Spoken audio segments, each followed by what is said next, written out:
Hi friends, ఇది Sri kitchen and vlogs recipe chicken curry అండి. చాలా టేస్టీగా ఉంటుంది. సింపుల్గా చాలా తక్కువ ఇంగ్రీడియంట్తో చాలా టేస్ట్గా చేసుకుందాం. దీనికి కావాల్సినవి 1 kilo chicken, 1/2 kilo leg piece, 1/2 kilo chicken pieces తీసుకున్నాను.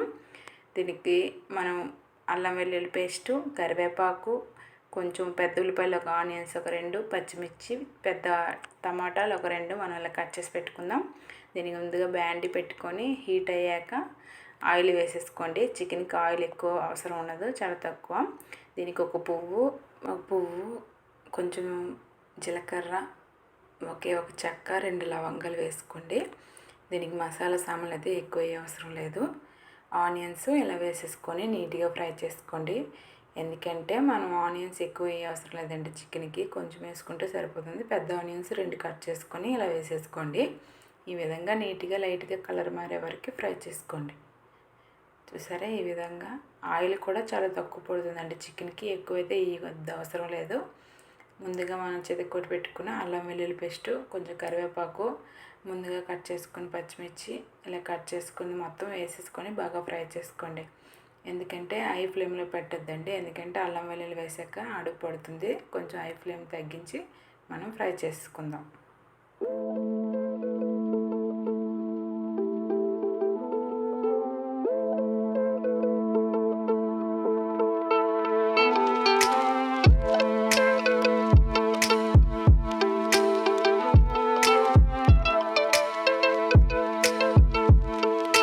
బాగా ఫ్రై అయిపోయండి. ఈ టైంలో మనం టమాటా వేసేసుకుందాం. టమాటా పెద్ద సైజు కట్ చేశాను, ఎందుకంటే తొందరగా ఫ్రై అయిపోతుంది. పెద్ద సైజు ఫ్రై అవ్వదని ఏమో అనుకోవద్దు, ఏమైనా మనం ఫ్రై చేసుకోవచ్చు. సిమ్లో పెట్టి బాగా ఫ్రై చేసేసుకోండి. కొంచెం ఉప్పు వేసుకుంటే తొందరగా ఫ్రై అయిపోతుంది. కొంచెం పసుపు వేసేసుకోండి. తర్వాత కావాలంటే మళ్ళీ వేసేసుకోవచ్చు, కొంచెం వేసేసుకోండి. ఇలా మొత్తం కలిసేటట్టు ఫ్రై చేసుకోండి. ఎందుకంటే టమాటా బాగా ఫ్రై అవ్వాలంటే కొంచెం ఉప్పు వేసేసుకోవాలి ముందు కోసం. దీన్ని ఒక 2 నిమిషాలు మూత పెట్టుకోండి.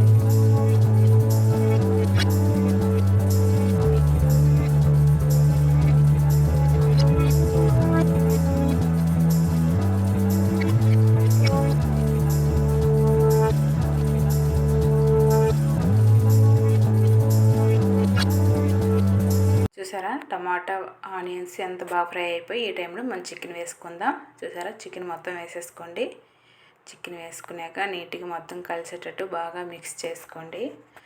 చాలా తొందరగా అయిపోతుందండి, ఎందుకంటే మనకి చికెన్ తొందరగా అవుతుంది, కానీ కొంచెం బాగా ఉడికిస్తే చాలా బాగుంటుంది. ఎప్పుడు కొందరు చికెన్ ఉడకకంటే మామూలుగా అలా కొంచెం వాటర్ వేసేసి దించేస్తుంటారు. ఎప్పుడైనా చికెన్ బాగా ఉడికితే హెల్దీ కూడా, ఉడకకుండా మాత్రం దించొద్దండి. దీనికి కొంచెం ధనియాల పౌడరు, గరం మసాలా, చికెన్ మసాలా నేను వేసేసుకున్నాను. అన్నీ ఒక్కొక్క స్పూన్ వేసేసుకోండి.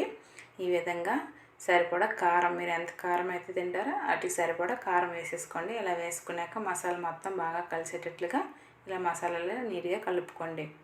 ఈ విధంగా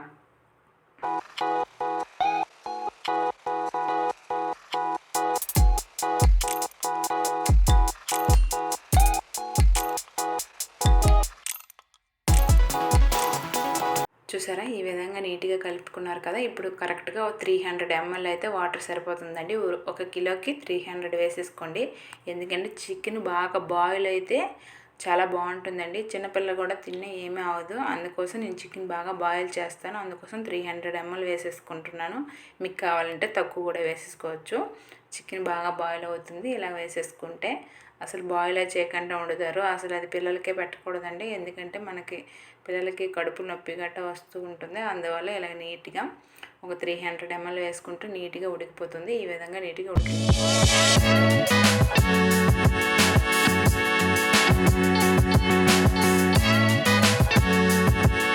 మనం ఎంత వాటర్ వేసాం చూడండి, అంత వాటర్ కూడా నీట్గా మగ్గిపోయి నీట్గా గ్రేవీలా వచ్చేసింది.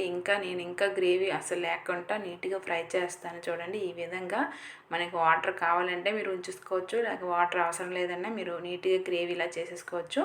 చూసారా, చికెన్ సూపర్గా ఉడికింది. ఈ విధంగా ఉడికించుకుంటే మనకి హెల్దీ, నీట్గా కూడా మనకి ఏమీ కాదు, నీట్గా బాగుంటుంది. కొత్తిమీరతో గార్నిష్ చేసుకుంటే చికెన్ కర్రీ రెడీ అయిపోయిందండి. నేను సర్వ్ చేయడం కూడా చూపిస్తాను చూడండి. అన్నం, chicken gravy, chicken leg piece ready అయిపోయింది. నచ్చితే లైక్ చేసి సబ్స్క్రైబ్ చేయండి. Thank you. బాయ్.